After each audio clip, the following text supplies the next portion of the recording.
Yo quiero contarte hoy, hay una historia que estaba leyendo en un día de estos acerca de un Airbus, el A330. Este Airbus en el 2001 tuvo una emergencia que de hecho salió en las noticias.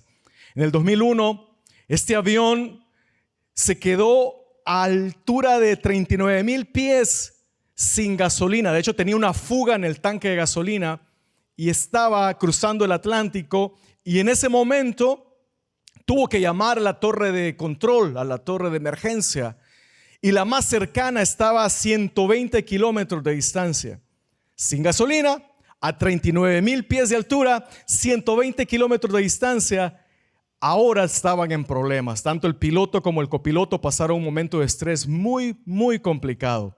Entonces, lo que hicieron fue que desde la torre de control les avisaron y les dieron las instrucciones de cómo planear el avión sin gasolina hasta que llegaran a la pista de aterrizaje. Llevaban aproximadamente 300 pasajeros, pero gracias a Dios el avión pudo aterrizar siguiendo las instrucciones de la torre de control. Yo hablaba de este ejemplo con un amigo que está sacando la licencia de piloto. Y le decía, ¿es posible hacer eso?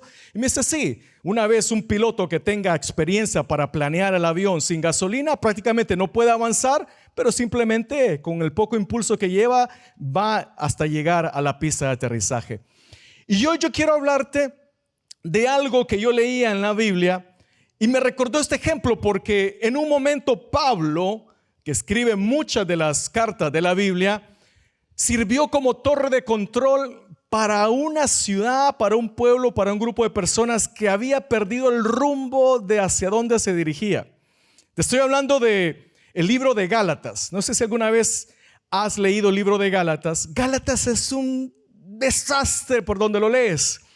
Gálatas tú lo ves y ves a Pablo enojado. ¿Quieres ver a Pablo enojado? Lee el libro de Gálatas y vas a ver cómo en una ocasión incluso Pablo le dice, Gálatas torpes, algo así, les dice una palabra bien fuerte.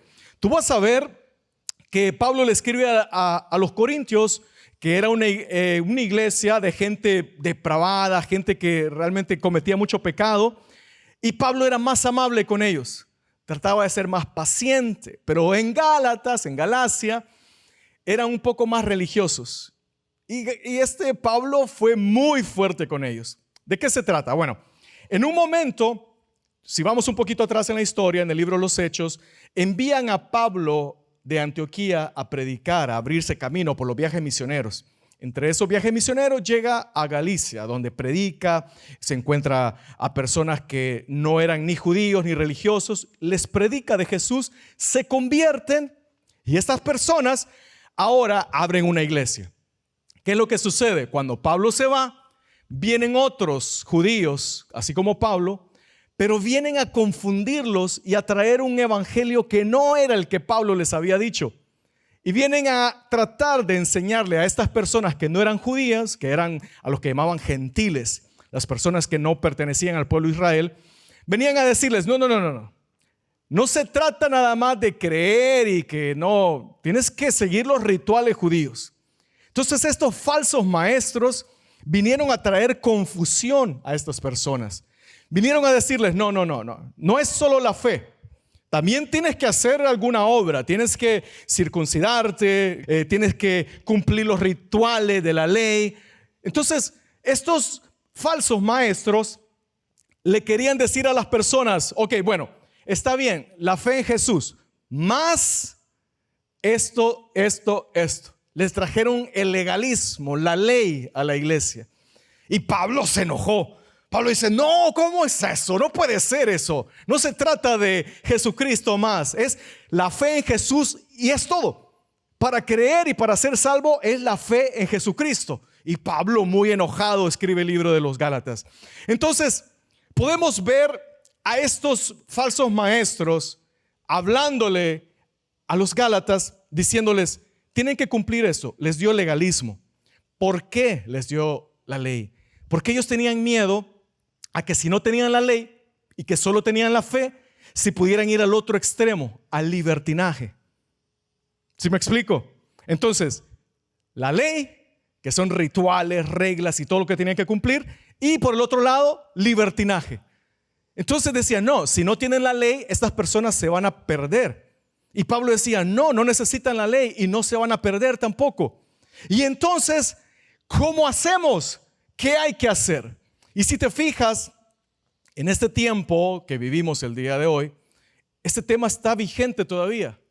Tú vas a ver iglesias legalistas, que te dicen cómo vestirte, cómo hablar, cómo caminar, cómo todo, para todo es ley. Y tienes el otro extremo, libertinaje, donde dice, no, tampoco hay que tomar las cosas así, lo de la iglesia es, no, hay que ser tranquilo, no hay que ponerse tan religioso. Entonces, este mensaje sigue vigente hasta el día de hoy.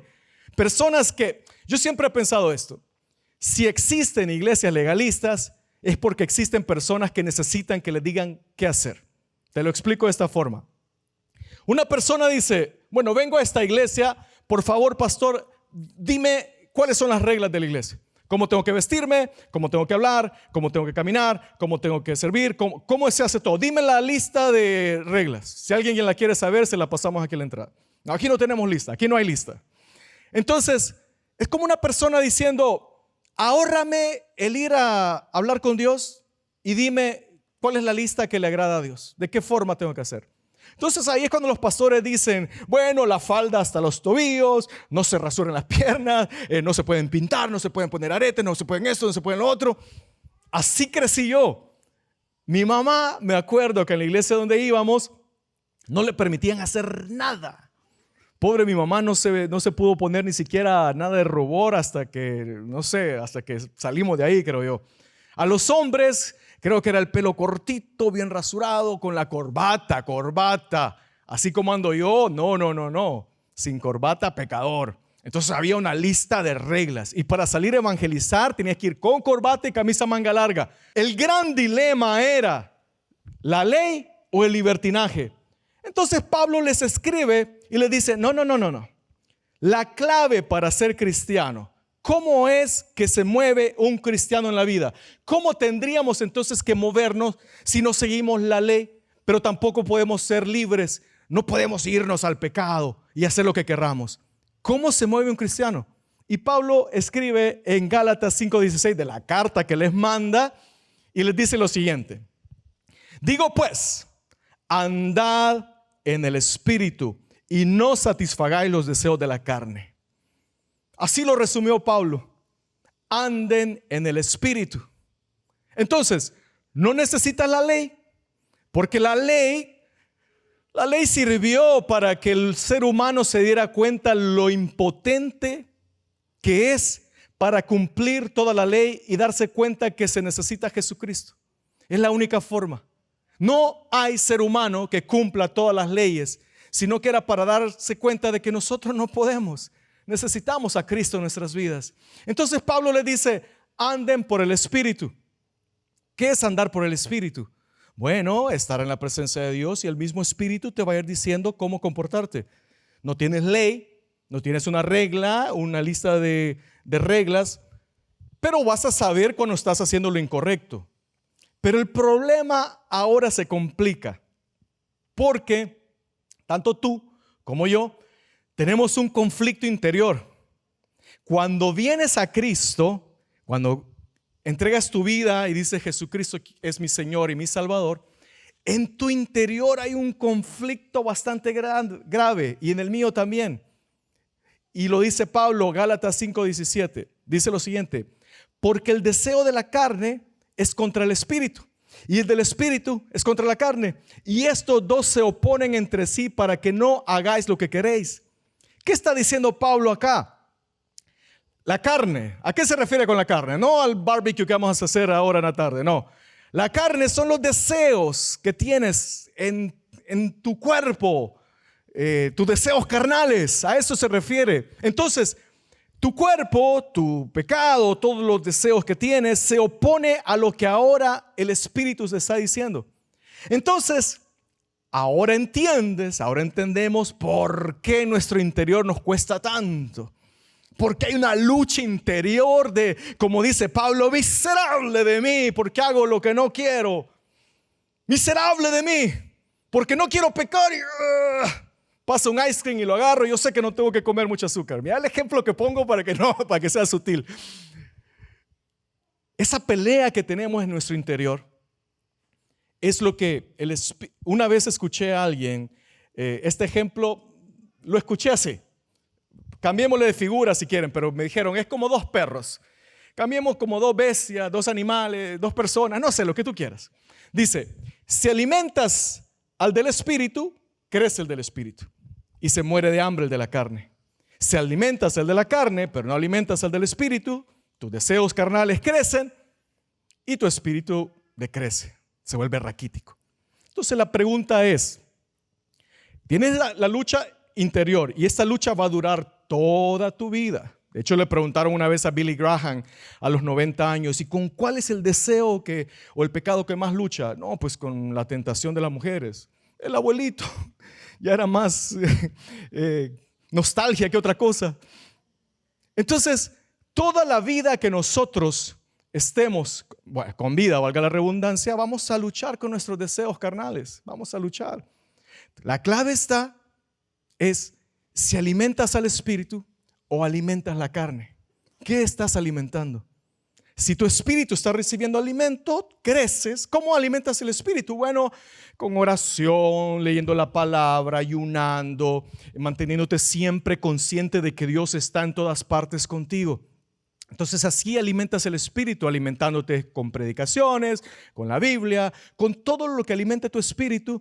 Y cuando vengan los deseos carnales, vas a estar fuerte para sostenerte.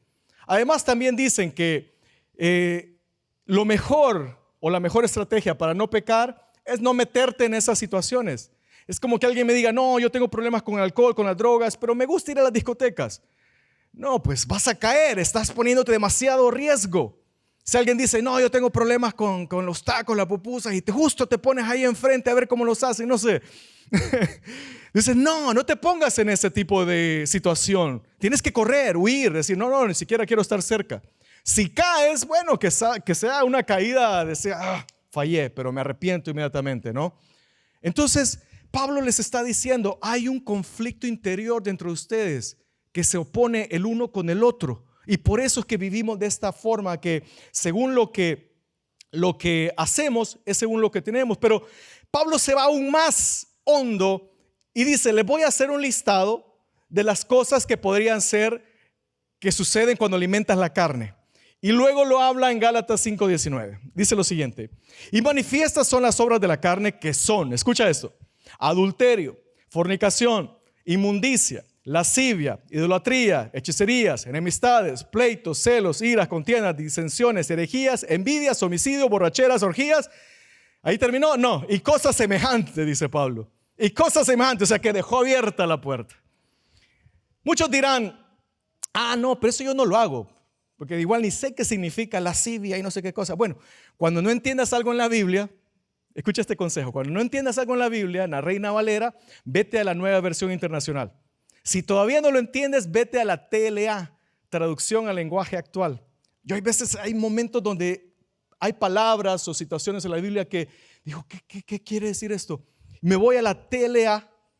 Hay muchas aplicaciones que tienen todas las diferentes versiones de la Biblia. Y la TLA como que ya nos ayuda a entender más. Vamos a leer lo que dice la TLA. Todo el mundo conoce la conducta de los que obedecen a sus malos deseos.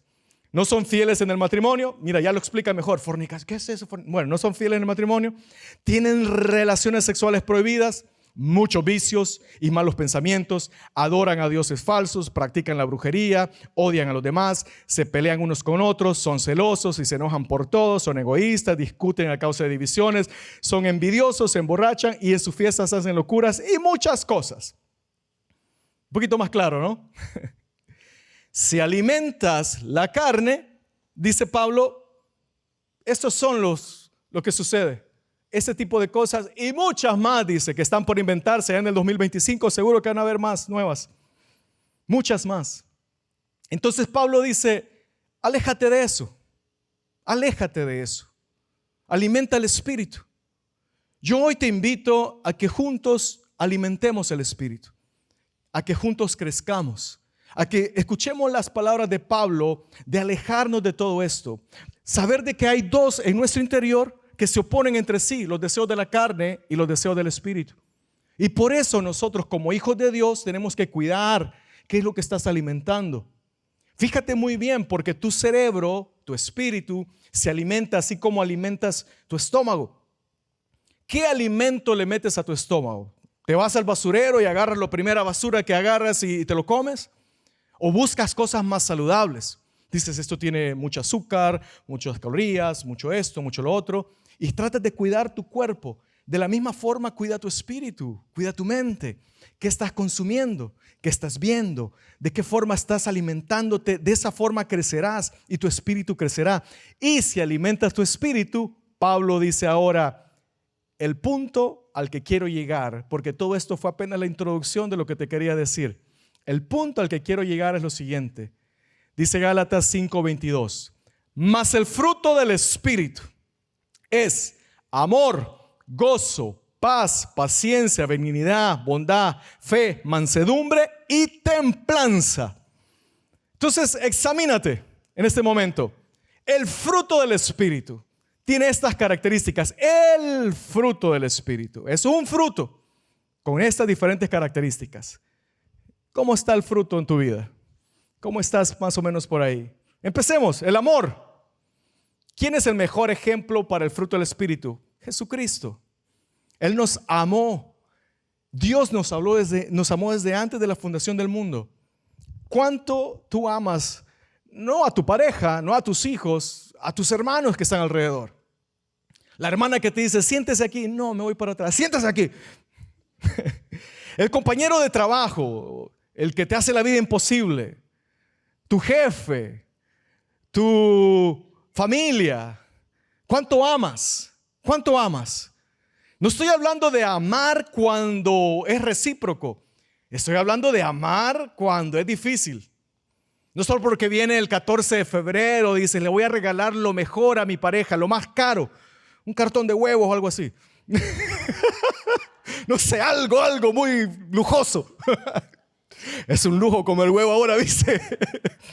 Mi esposa me dio ayer desayuno de huevo. Digo, ¿qué somos millonarios o qué? Le digo. Fíjate muy bien de amar cuando sea difícil, cuando sea complicado. Tienes que amar a los demás. Esa persona que está en tu mente, esa persona que te hace la vida imposible, dice, Señor, ¿la voy a amar o te la mando? Digo, Señor, ¿la voy a amar o ayúdame a amar a esta persona? Que a partir de mañana, no, a partir de hoy en la tarde que terminemos, digas, me propongo a amar a la gente complicada en el freeway, en las calles. Me propongo amar así como Jesús amó sacrificialmente. ¿Cuántas personas no nos hacen la vida imposible? Y hay veces se pone complicado porque a mí me tocó una vez, me metí a hacer negocios con alguien de la misma iglesia y me terminó defraudando. Mal. Y yo decía, Señor, lo voy a llevar a los juzgados, eso, lo otro. Y el Señor me decía, mía es la venganza. Y al final terminé dejándolo en sus manos. Así que el Señor que nos ayude a amar. Pero eso se da y es parte del fruto. De repente te vas a dar cuenta que estás amando a la persona. Te hacen algo y te dicen, no me pasa nada, tranquilo. Número 2, gozo. Vivir con gozo en medio de la prueba, en medio de la dificultad. Qué difícil es tener gozo, ¿no? Cuando estás pasando por enfermedad, cuando esas noches de desvelo con tus hijos, esas noches que dices, qué difícil está todo. Hay que hacer los taxes, hay que hacer esto, y vienen los momentos complicados, y vienen los momentos difíciles para tu vida, y vienen las temporadas de desierto. ¿Y cómo mantienes el gozo en ese tiempo? ¿Sabes cómo? Cuando tienes al Espíritu Santo. Por eso es que muchos te dicen, pero ¿cómo haces para estar tan tranquilo, tan gozoso en medio de la prueba, la dificultad? Estás pasando situaciones difíciles, como tenemos aquí una familia que están luchando con el cáncer y le dicen en su trabajo, yo estoy pasando por lo mismo, yo estoy destrozado, ¿cómo tienes tanto gozo? Y es el Espíritu Santo dentro de nosotros. ¿Cómo puedes tener gozo cuando pierdes a un ser querido? ¿Cómo puedes tener gozo cuando las cosas no te van como quisieras? Es cuando tienes al Espíritu Santo, de repente sale un gozo que tú no entiendes de dónde, y estás ahí haciendo limpieza, estás cantando, no sé, Marc Anthony o algo, no sé, un corito o una alabanza, y cantando con gozo, tranquilamente, porque dices, el Señor está conmigo, Él es mi gozo, mi fortaleza. Entonces en esos momentos ahí puedes ver el fruto del Espíritu, la paz. ¿Cómo mantienes la paz? ¿Cómo puedes dormir en medio de la tormenta? Como cuando Jesús tranquilamente en la barca, sabiendo que era el dueño de toda la creación y podía dormir tranquilamente. ¿Cómo tú puedes decir, no me importa quién esté en la Casa Blanca, no me importa quién esté de presidente, las noticias pueden decir esto, lo otro, se pelean entre ellos, yo tengo paz, que mi Cristo vive. Yo tengo paz, que si Dios quiere y me trajo a este país es porque a Él le ha placido, le duela a quien le duela. Yo estaré en este lugar. Tener paz en medio de la tormenta. Que la paz inunde tu vida. Paciencia. Es la más difícil, creo yo.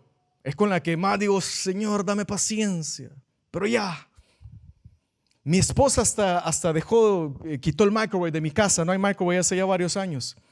Porque me miraba a mí así impaciente. Le ponía un minuto y a los 30 segundos ya se acaba. Ya estaba desesperado. La paciencia cuando tienes que aguantar, tienes que soportar, La paciencia cuando vas al DMV y dices, now serving, y ves que te falta como 3 horas. La paciencia en tu tiempo, en esperar esa promesa de Dios. ¿Cuántas promesas, profecías, cuánto Dios te ha dado y estás esperándolo? Pero ya pasaron años. José, no solamente años, sino que hubieron problemas, traiciones. Pero la promesa, hay un sueño ahí que sigues esperando. Hay una promesa y tienes que tener paciencia para esperar el día y la hora que se cumpla. Sabiendo que Dios cumple todo lo que dice porque Él es el mismo de ayer, hoy y siempre. ¿Cuántos dicen amén? Aleluya. Benignidad tiene que ver con ser amables. Nuestro mejor ejemplo, Jesús. Él estaba muy ocupado y traía unos niños y estaban ahí todos los discípulos, estaba ahí tal o cual. No, quiten los niños de acá. Y Jesús dice, no, dejan que vengan a mí. Y los niños así todos mocosos llegaron, hola maestro. Jesús tuvo la amabilidad de recibir los niños. Muchos dicen que los milagros ocurrieron mientras Jesús iba hacia algún lugar o llevaba alguna misión o estaba enseñando. Cuando la mujer le tocó el manto, Jesús iba hacia un lugar. Cuando se apareció el soldado romano, cuando aparecía Bartimeo, Jesús.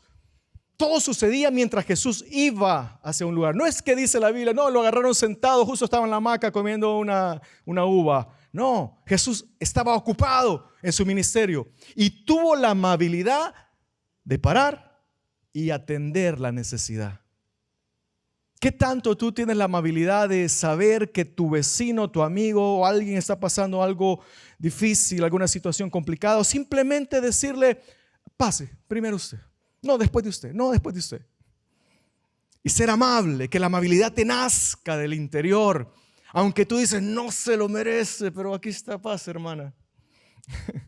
Ser amable, tener ese corazón donde realmente puedas sentir el dolor de los demás y decir, yo voy a hacer por esa persona, como dice el proverbio, lo que quiero que haga por mí. No es proverbio, pero haré por esa persona lo que quisieran por mí. Entonces ser amable, tener amabilidad, que fluya de ti. Luego está la bondad, ser bondadoso, estar siempre en todo lo que hagamos, ser una persona donde sepamos que sea lo que sea que ocurra, nosotros demostramos como hijos de Dios esa bondad que la gente no la ve por ninguna parte. Una vez alguien me dijo, un amigo que vino creo que venía de Italia, algo así, me dice, oye, aquí en California son bien pesados todos, ¿no? Son hasta para manejar, no te dan permiso, se te pasan.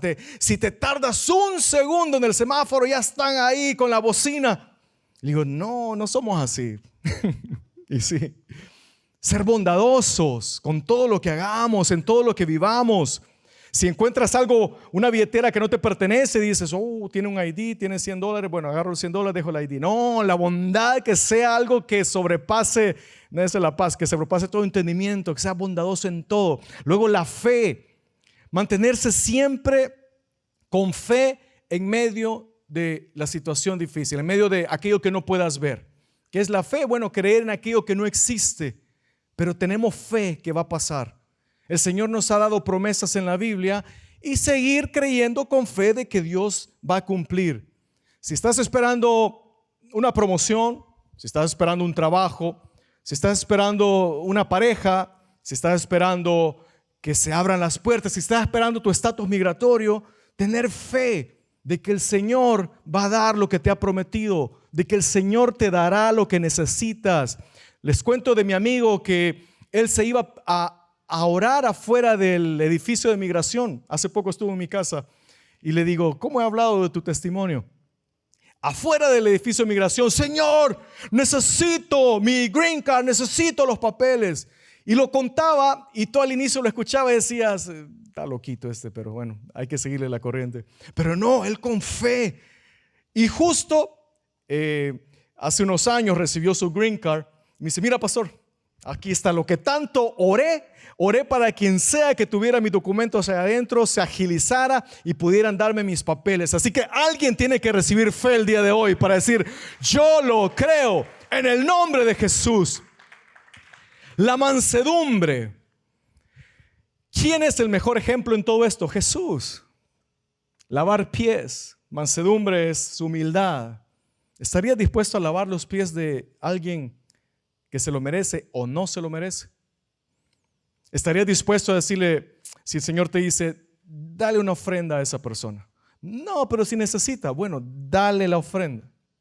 Si el Señor te dice, cómprale un café, cómprale una despensa, bendice a esta persona, pero tú dices, no se ve que lo necesiten, pero obedece con humildad. ¿En qué puedo servir? Eso se ve mucho aquí en la iglesia, cuando empiezas a servir. Aquí hay muchos empresarios, aquí hay muchos dueños de negocio, de restaurantes, empresarios, dueños de camiones, personas que dicen, yo vengo a la iglesia a servir, vengo a poner sillas, vengo a limpiar, vengo a preparar todo, a tocar la música, a hacer lo que haya que hacer, a cuidar a los niños. No me importa lo que yo tengo la humildad para venir a servir a los demás. Es un fruto, o el fruto, parte del fruto que nace en ti, la humildad, el deseo de servir a los demás. El dominio propio. Son de los más complicados, más aquellos que nos gusta el chocolate. Más aquellos que nos gusta lo dulce, el dominio propio, cómo aguantarse, cómo poder decir, así como Jesús en el desierto, aguantar la tentación. Cuando pasas por momentos de tentación, es el dominio propio el que te mantiene firme y fuerte. Es lo único que te puede mantener. Por eso lo importante es lo que hablé al inicio, ¿qué estás alimentando? ¿Tu espíritu o tu carne? Porque si no, no vas a tener dominio propio.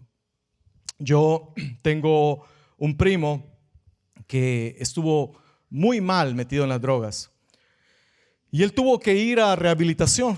Estuvo en rehabilitación y me acuerdo que lo fui a visitar y él quería salir de eso, pero no podía, así como es la droga, ¿no? Entonces estuvo ahí, no sé si habrá sido meses, años, 1 o 2 años, no recuerdo. Pero cuando salió de ahí, él me decía, necesito ser fuerte, ayúdame. No puedo primero visitar a mis amigos de antes, no puedo visitar los lugares de antes, no puedo ponerme en una situación donde vuelva a caer. Necesito ser fuerte. Y me tocó ayudarle en ese proceso y decirle, bueno, vamos, qué sé yo, busquemos otra forma de divertirnos, busquemos otra forma de poder salir, busquemos otras amistades para que tu dominio propio crezca. Gracias a Dios se acercó a la iglesia y lo que no hubiera sido posible hacer con sus propias fuerzas, Dios le dio la ayuda para salir adelante y poder ahora decir que tiene fácil unos 10 años de no probar drogas. Pero el dominio propio, ya sea en drogas o cualquier tentación que tenga, te lo da cuando alimentas al Espíritu Santo. Entonces, eso es las características del fruto del Espíritu. Ahora mi pregunta es, ¿cómo podemos dar fruto? O quizás sería, ¿no te sientes frustrado en ocasiones con toda esta lista que te di de decir, Me cuesta tanto. Estoy tan lejos de cumplir con todo lo que dice acá en la Biblia. Por ocasiones de verdad que se me va el dominio propio, se me va la paz, se me va la tranquilidad, se me va la paciencia, se me va la humildad. ¿No te pasa a ti o soy el único pecador aquí que digo, Señor, me cuesta tanto? ¿Cómo mantener y cómo poder mostrar el fruto del Espíritu? Alguien de aquí dice, no, todo eso yo lo tengo. ¿Hay algo más? ¿Algo más que falte? ¿No? Cuesta. Pero, ¿cómo podemos dar fruto? ¿Cómo podemos? Y la única forma es ir a lo que dice Jesús.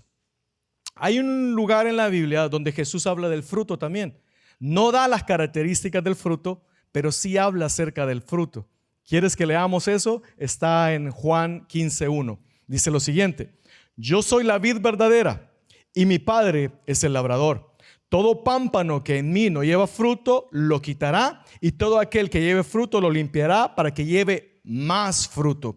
Ya vosotros estáis limpios por la palabra que os he hablado. Dice Jesús, esta es la parte creo que más importante de este versículo.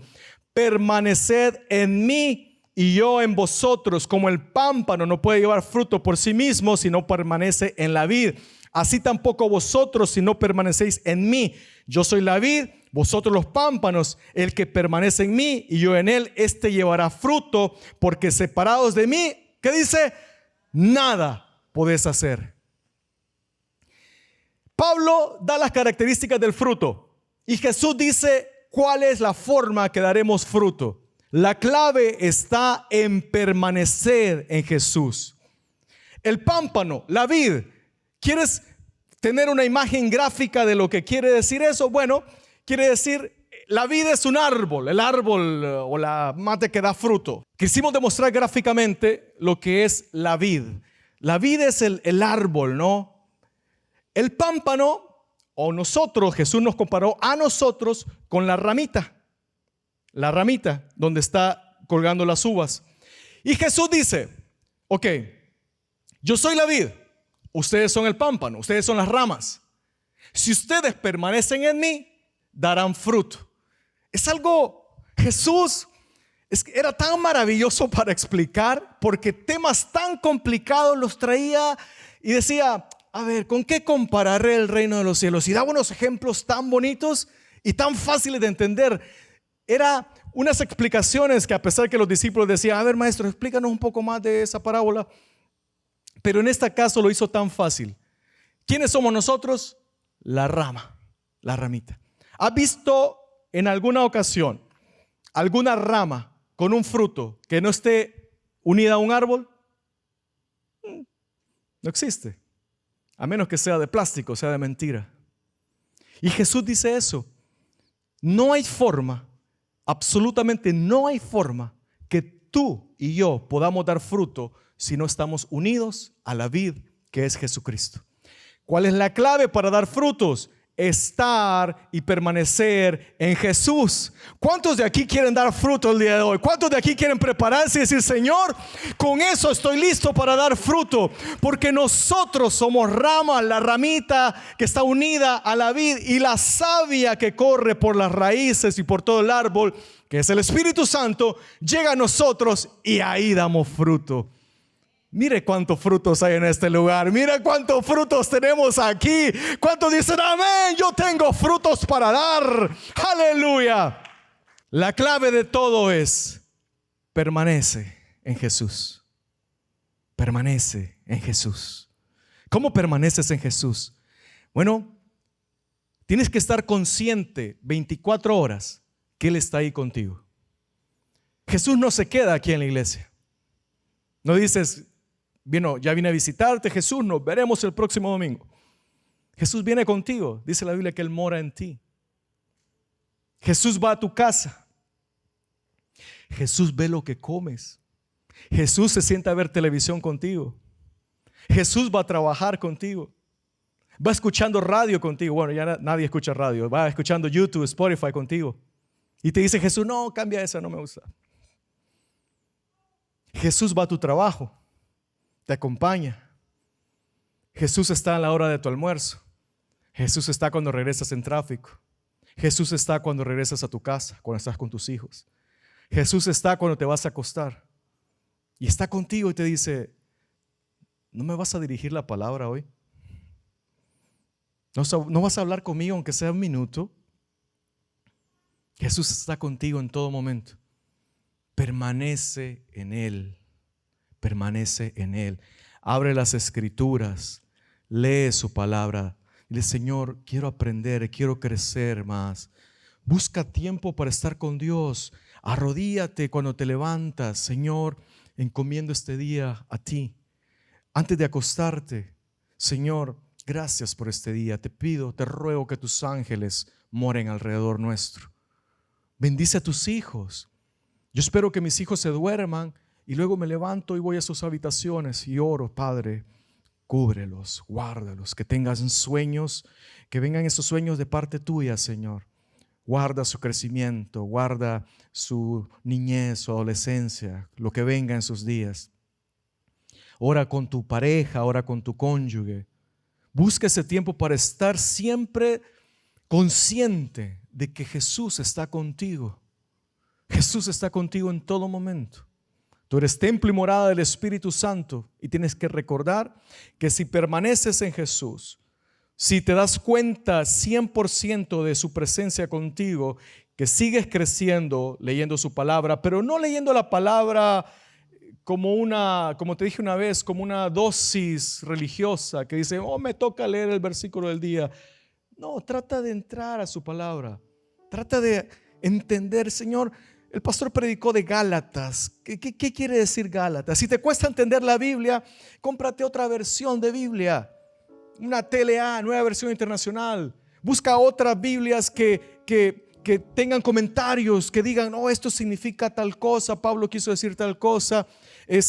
Compra libros que te edifiquen. Hay cantidad de libros que te pueden ayudar. Busca Audition, o ¿cómo se llama la aplicación para escuchar libros?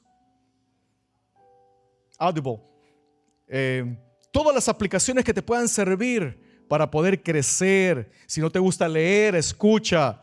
Si no te gusta escuchar, búscalas en YouTube con muñequitos, lo que sea, con cartoons, que te ayuden a entender. Decir, ¿qué predicó el pastor de Gálatas? ¿Quiénes son esos? Para poder traerte una historia, yo tengo que por lo menos contarte un poquito del pasado, de qué se trataba, quiénes eran las personas de Gálatas, por qué Pablo escribía eso, qué significaba esto. A mí hay cosas que me cuestan entender en la Biblia, decir, Señor, ¿qué quiere decir esto? Y empiezo a buscar otras versiones, comentarios, libros que hablen del tema para poder entenderlo yo. Ya no quiero simplemente leer la Biblia superficialmente, quiero entender, porque eso me ayuda a mí, me edifica. Y aquí es un lugar, aquí tenemos teólogos, personas expertas en la Biblia, que puedes acercarte y preguntarle, decir, ¿qué libro estás leyendo? Entre nosotros podemos decir, mira, tengo un libro, yo termino de leer, ¿tienes otro que me pases? Y compartimos, pero regrésenlo. Te debo el libro, creo. Crezcamos juntos en el conocimiento de la palabra de Dios. Crezcamos juntos, adorando al Rey.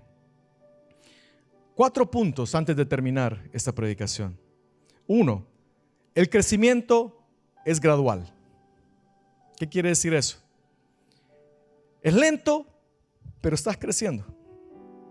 Nuevamente, la idea o lo que Jesús quiso decir, que somos, Él es el árbol, nosotros somos las ramas y hay un fruto. ¿Ok? El crecimiento, cuando te has sentado, pones una silla y dices, quiero ver cómo crece ese mango. Te vas a tardar días ahí. Aparece una florcita, aparece un retoñito, aparece alguna frutita pequeña. A los días va creciendo, lo ve verde, empieza a crecer, a madurar.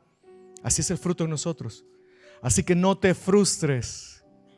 No digas, me falta tanto. Sí, a todos nos falta. A todos nos falta.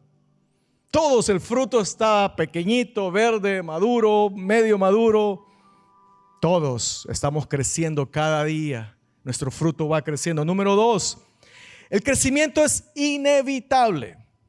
Si tú permaneces en Jesús, quiere decir que si tú eres un árbol frutal que estás con Jesús, en Jesús, vas a dar fruto. Es inevitable. No me digas, yo no doy fruto. Vas a dar fruto. Si estás con Jesús, darás fruto, te lo garantizo. Yo he visto en la casa de mi abuela cantidad de árboles frutales y nunca dijimos, oh, este árbol no da fruto. Siempre daban fruto. Si era frutal, daba fruto. Daba fruto. Número 3, el crecimiento es interno. El crecimiento es por las raíces. No lo ves. No lo ves. No lo vemos. Vas a ver en el exterior y dices, ese hermano le falta del fruto, pero por dentro Dios está obrando, está trabajando. Y lo ves así como con cara de que este de verdad no tiene fruto, pero por dentro ya sonríe un poquito. Tú dices, esta hermana chismosa, yo sé que nunca va a dejar de chismear, pero por dentro hay un proceso. Así que ten paciencia. Primero de ti. Y segundo, de tu hermano que tienes al lado. Porque si míralo así de reojo, te dice, este no tiene fruto seguro. Ten paciencia. Vas a dar fruto. Vas a dar fruto. Pero el proceso está pasando interno. Porque de repente, de la nada, te va a salir un acto que va a reflejar alguna de las características del fruto. Y tú dices, ¿de dónde salió eso? Dice, pase, hermana. Pase. Un acto de amor. Algo va a salir en ti que tú dices, oh, no me enojé. Mira, hay uno de nuestros chicos aquí que es experto en Jiu-Jitsu o una disciplina de esas. Y me contaron una historia que él empezó a practicar eso porque le hacían bullying en la escuela. Le hacían bullying en la escuela y bueno, se metió a estudiar karate, Jiu-Jitsu o algo así. Yo dije, yo hubiera hecho lo mismo. Así para, no sé, para estar ahí, para que no me hagan bullying. Y me cuentan que ahora es campeón y todo, y gana, ¿cómo se llama? Cinturones y todo.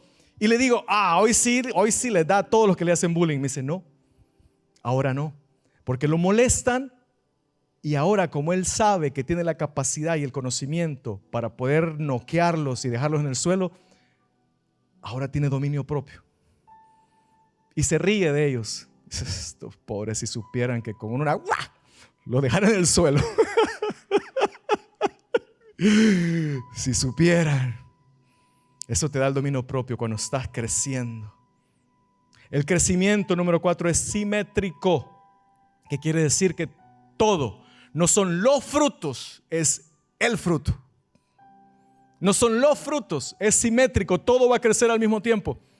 El amor, la fe, mansedumbre, dominio propio, paciencia, todo va creciendo.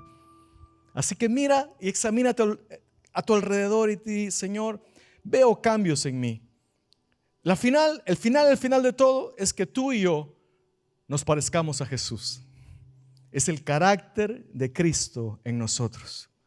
Que la gente nos vea y digan, yo no conozco a Jesús, pero seguro ha de ser como ese hermano. Responsabilidad, ¿no? Es decir, Padre, hay un teólogo muy famoso llamado John Stott, que él todas las mañanas oraba y decía, Padre, quiero mostrar el fruto de tu espíritu en mí y que las personas con las que hoy me rodeo te puedan ver a ti en mí. Que esa sea nuestra oración todas las mañanas. Padre, quiero que el fruto se vea para tu gloria y para tu honra. ¿Cuántos quieren reflejar el fruto del Señor? ¿Cuántos dicen amén? ¡Aleluya! Permanece en Jesús y el fruto empezará a crecer en ti. Yo te invito a que cierres tus ojos en este momento. Quiero hacer una invitación a los que están viéndome en las pantallas, en las redes sociales, en cualquier lugar donde veas este video, y los que estén en este lugar, para que entregues tu vida a Jesús. Tu vida cambiará radicalmente, 180 grados, si tú entregas tu vida a Jesús. Si tú hoy vienes a los pies de Cristo, no se trata de leyes, no se trata de reglas, no se trata de un libertinaje tampoco, se trata de lo que dice Gálatas, la carta magna a la libertad en el Espíritu, a tener a Jesús en nuestras vidas, y eso te da libertad. Así que si quieres hoy recibir a Cristo, di conmigo: Señor Jesús, te recibo como mi Señor y como mi Salvador. Te entrego todo lo que soy. Te reconozco como mi Dios y como mi Señor. A partir de ahora, quiero ser tu hijo y que tú seas mi Padre. En tu nombre, Jesús. Amén.